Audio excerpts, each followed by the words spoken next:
क्या आप लोग अपने आप को मैच्योर समझते हैं? काफ़ी आपको वीडियोस मिल जाएंगे यूट्यूब पर ये बोलते हुए कि अगर आपके अंदर ये हैं, ये ट्रेड्स हैं, तो आप एक मैच्योर पर्सन हो। कुछ लोग बोलेंगे कि अगर आप मैच्योर पर्सन नहीं हो तो ये चीज़ें कीजिए और आप मैच्योरिटी की ओर बढ़ने लगेंगे। पर मैच्योरिटी कोई स्किल नहीं है जो आप प्रैक्टिस के साथ सीख सकते हैं। मैं बात करूंगा सिर्फ एक चीज़ के बारे में, अगर वो आपके अंदर है तो आप एक मैच्योर पर्सन हैं, और अगर ये नहीं है तो आप अभी भी बच्चे ही हैं। पर उससे पहले जान लेते हैं कि मैच्योरिटी का रियल मीनिंग क्या होता है। मैच्योरिटी का मतलब है आप ये समझने लगे हैं कि दुनिया क्या है, समाज क्या है, कौन से लोग आपके लिए सही हैं और कौन से लोग आपके लिए गलत हैं, किनके साथ आपको रहना चाहिए, किनके साथ नहीं रहना चाहिए, क्या आपके लिए सही है, क्या आपके लिए गलत है। कोई चीज़ हो रही है तो वो क्यों हो रही है, किस लिए हो रही है, ये सारी चीज़ें आपको मैच्योर पर्सन के अंदर जरूर मिलेंगी। तो वो एक चीज़ जो मैंने मैच्योर पर्सन के अंदर देखी है, और वो भी उनकी एज कम ही है, वो है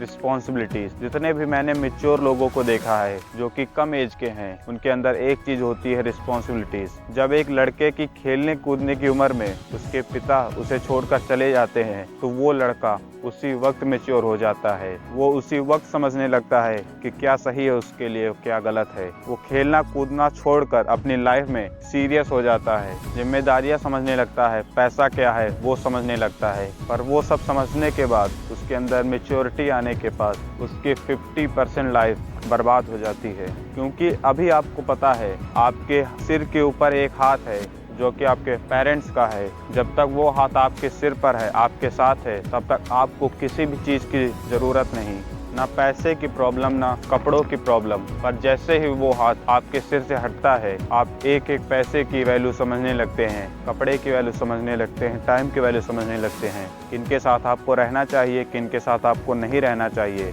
आप वो सारी चीज़ें सीख जाते हैं उसी वक्त। मैं अपने रिलेटिव के घर गया हुआ था, वहाँ पर मुझे एक लड़का मिला जो कि उसकी एज 12-13 होगी, वो 7th क्लास में पढ़ता था। वो काम कर रहा था पैसों के लिए। ये देखकर मुझे समझ नहीं आया कि ये इतना छोटा लड़का काम क्यों कर रहा है। फिर उसने बताया उसके फादर नहीं है, उसका कोई बड़ा भाई भी नहीं है, वो अकेला है, उसकी माँ है और एक छोटा भाई है।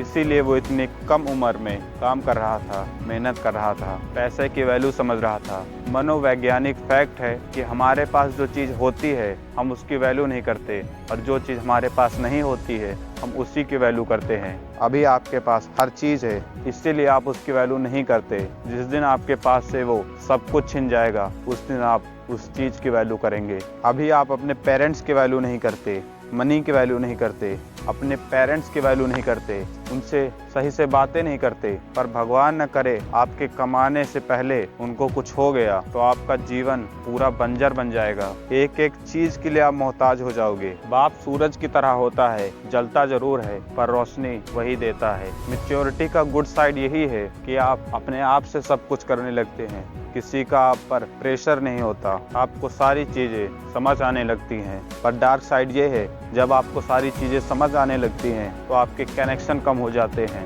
आप लोगों से मिलना कम कर देते हैं। इसीलिए हो सके जब तक आपके पेरेंट्स आपके साथ हैं मैच्योर हो जाइए, वरना अगर परिस्थितियों ने आपको मैच्योर बनाया तो बहुत ज़्यादा तकलीफ होगी। Thank you.